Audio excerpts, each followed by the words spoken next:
As a kid, I can remember staring out the classroom window daydreaming about trout taking my fly. Although the older I get, the tougher it is to locate that inner child, I still get distracted by the thought of stepping away from the office and heading out to the river in anticipation of discovering the perfect run that may exist around the next bend.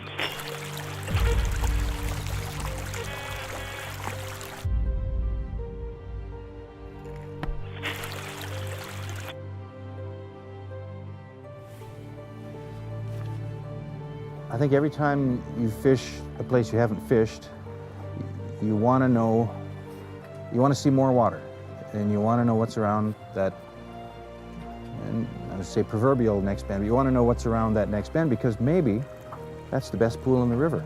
You know, you always want to keep fishing. If the fishing's great, you want to keep fishing because the fishing's great.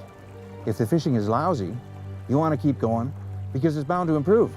So it's inevitable. You want to keep going, you know, up or down the river to see what's around the corner because it might be better than what you've seen so far.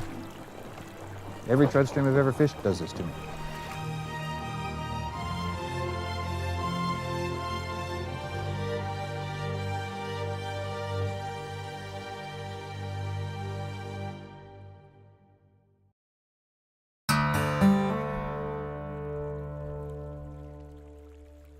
We started the day on the Horsefly with the Water Masters, and we're going to do a relatively short float, which I like because you can get out and spend a lot of time fishing on foot.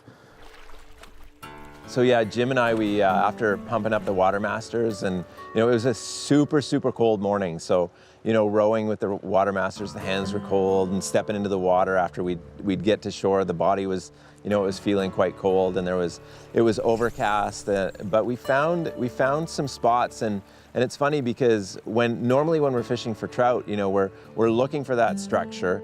But in this case, the trout, they had actually left kind of their protection in order to feed. It was amazing how invisible the rainbows are. They're, you know, good-sized fish.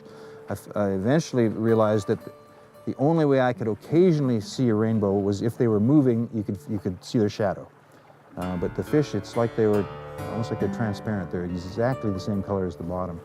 And it was funny, you'd look out and you'd see a dozen or 20 sockeyes and look, and I consider myself a decent fish spotter.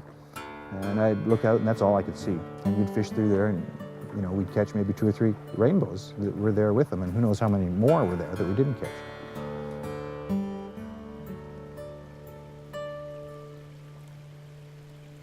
It's funny how you can see the salmon but not the rainbows. Isn't that interesting, eh? Yeah. I mean, when the sockeye come in, they're bright red. But the rainbows, yeah, you can't, I mean, they blend so well out there that you just can't see them. Until they move a little bit, sometimes you can see. Yeah, if they're moving, once in a while, but it's like they're painted the same color as the bottom. Yeah.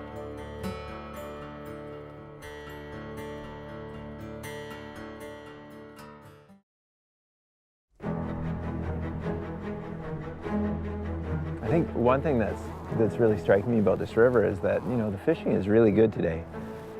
And the fact that we haven't seen anybody else on it, I mean, that's pretty exciting. And this river doesn't get a lot of pressure at all. And so it's one of those rivers that's, I guess you could say it's meeting my expectations. Well, it's exceeding my expectations, really.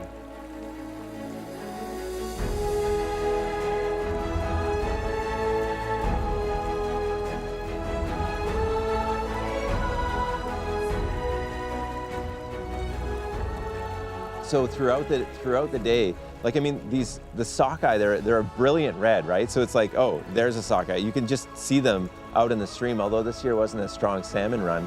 But you can actually, like, it was just so easy to see the sockeye. The funny thing was because the way the trout look, I mean, they were just so naturally camouflaged that it was so rare. I mean, there were lots of trout out there, but it was so rare to actually see a trout.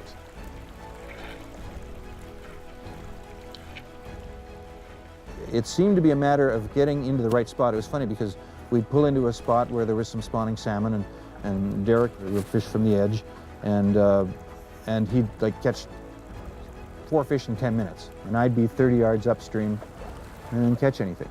And then we'd move on, and the next place we'd stop, maybe it would be the other way around. And I think it just, you had to be the guy standing in the right spot.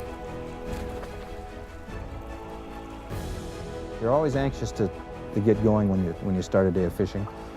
And it's always, you're really reluctant to stop because you just wonder what might be around that next corner. So you want to keep going. And I've always had a hard time with that. You know, the phrase "one more cast" means about 20 minutes, maybe a little more than that. And I had to teach Derek this. And it's, for some reason, I think he thinks I'm a bad influence on him when it comes to that sort of thing. It's time to go. He thinks you just go. What's with that?